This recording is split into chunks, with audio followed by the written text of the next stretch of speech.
Hi and welcome to today's video. In this video I want to talk about determining the shapes of molecules with 5 or 6 pairs of electrons around the central atom. If you don't know how to determine the shapes of molecules at all, I do recommend you go back and have a look at my first video on this topic where I'm looking at molecules with 2, 3 and 4 pairs of electrons around the central atom. But first, just to recap, the basic principles of the valence shell electron pair repulsion model are that electrons will repel each other. And it doesn't matter whether they are bonded pairs or lone pairs. These electrons will repel each other and move into a shape determined by how many regions of electrons there are so that they can get as far away from each other as possible. This is going to determine the overall bond angle in your molecule. Now, lone pairs will repel slightly more than bonded pairs. So if there's a choice, and there is a little bit in this, the lone pairs will take up the positions that are further away, that allow them to get further away from the other molecules, or the other bonded pairs, I should say. The position of the bonded pairs in the molecule gives the molecule its overall shape. So let's have a look at some examples for a sec. Okay, so when we have 5 pairs of electrons, we get this very interesting shape, and it is called a trigonal bipyramid. Or sometimes it's known as trigonal bipyramidal. Now, the way it works is that we have 2 bonds straight up and down, and around the middle we have 3 bonds that, if I can get this to show me properly, it doesn't want to rotate in that way, but the 3 atoms around the middle are at 120-degree bond angles. So there's a 90-degree angle between the what's known as axial and equatorial bonds. So the 3 bonds around the middle are what's known as the equatorial bonds, and they are, think of it like a globe, and they're around the equator of that globe. Okay, so those 3 are at 120-degree bond angles. The 2 top and bottom are known as the axial bonds, so they're like the axis of the molecule, and they are at 90-degree bond angles from the equatorial atoms. So the bonds between the equatorial atoms are 120 degrees each, and the bond between the axial and the equatorial are 90 degrees. So this gets slightly tricky because we have some 90-degree and some 120-degree bond angles. Now, this is where the idea that lone pairs repel more than bonded pairs really comes into its own. Because the lone pairs have a greater degree of repulsion for each other than the bonded pairs, they will preferentially go into that equatorial position. Okay, and this is where it gets interesting. So if I put a lone pair into here, that lone pair goes into the equatorial position. And the shape of this molecule is sometimes described as a seesaw. Okay, so if I turn it like that, you might be able to see where the seesaw bit comes in. It kind of looks like a seesaw, doesn't it? Okay, if I just see, I want to see if I can turn this so you can see that that is a 120-degree bond angle in there. Okay, so 90 degrees along the axial position, 120 degrees on the equatorial position. So if we have 4 regions of negative charge and 1 lone pair, the shape is known as seesaw. Sometimes it's also known as a distorted tetrahedron, and both of those answers are acceptable at NCEA level 3.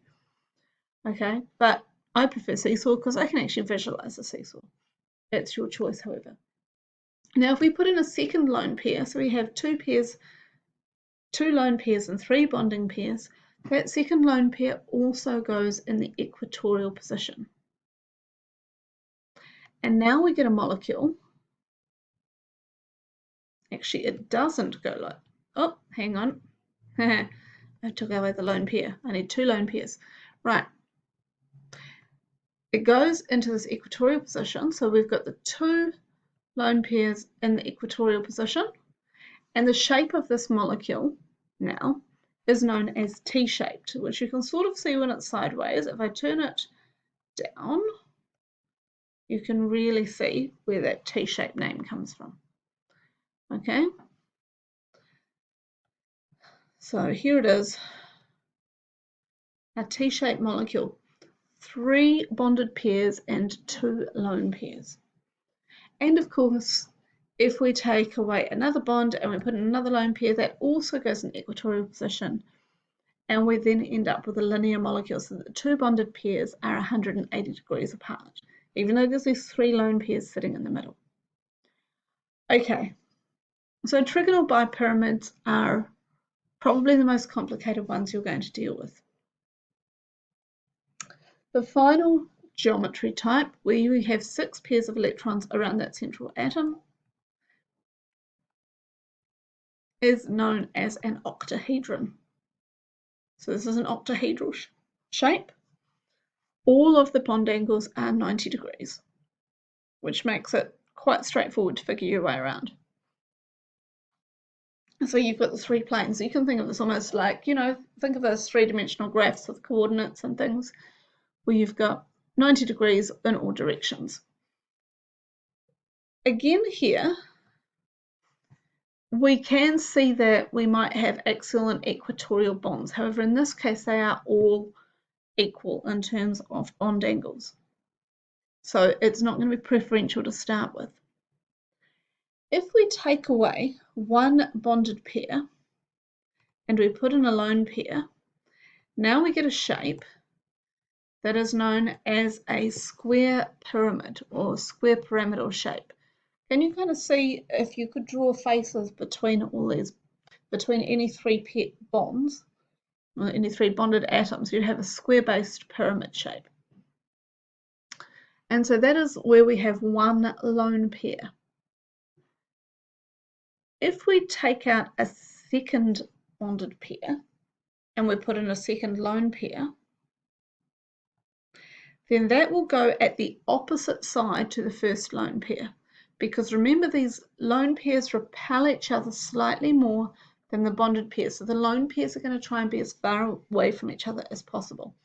So this gives us what's now known as a square planar shape.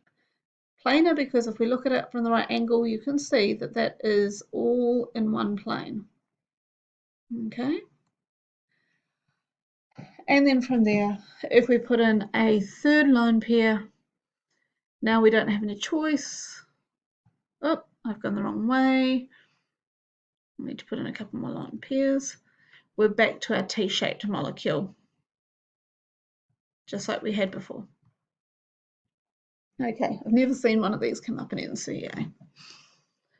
So the basic ideas that we talked about with 2, 3, and 4 regions of negative charge are also quite valid with 5 and 6 regions of negative charge. We just have to think about some extra shapes. And similarly, the way we would structure our answer is exactly the same when we come to exam questions. Let me show you what I mean. We're explaining the shape of a molecule. Just like if we had a very simple molecule, we're still doing exactly the same thing. So we're going to identify the number of regions of negative charge or electron density around that central atom first, state that they're repelling each other, and state the shape that they fall into with correct bond angles. Then you can state how many pairs are bonding, how many pairs are lone, and therefore what is the overall shape of the molecule. Now, it can be quite hard sometimes to remember all these shapes. I understand that. So what I recommend you do, if you've got a whole bunch of pens in your pencil case when you're sitting in the exam, and you are going to have a whole bunch of pens in your pencil case, anyone who doesn't walk into an exam with a minimum of 4 or 5 pens is asking for trouble. Try and arrange those 4 or 5 or 6 bonds. Each of those pens can represent a bond or a pair of electrons. Try and arrange them around each other, and then you can hopefully remember what those shapes will be. Ideally, you've remembered them first, but if you've forgotten or you've had a complete mind blank, then the use of pens to try and rearrange stuff can really work. Okay, so for example, if we consider sulfur tetrafluoride, so that's SF4, okay, has 5 regions of negative charge around the central atom and 1 lone pair. We can say the SF4 molecule has 5 regions of negative charge surrounding the central sulfur atom. Therefore, to maximise repulsion, the electrons will form a trigonal bipyramidal shape with bond angles of 90 degrees and 120 degrees. There are 4 bonding regions and 1 lone pair, giving the molecule an overall seesaw shape. So same framework, same template, all works with this, just like it did with the 2, 3, and 4 regions of negative charge. You don't need to add anything extra onto this. Okay, my next video, I'm going to be looking at how you might go about comparing shapes, because sometimes that pops up. And I'm going to look at a couple of exam questions just so you've got some framework. Okay, I will see you all then.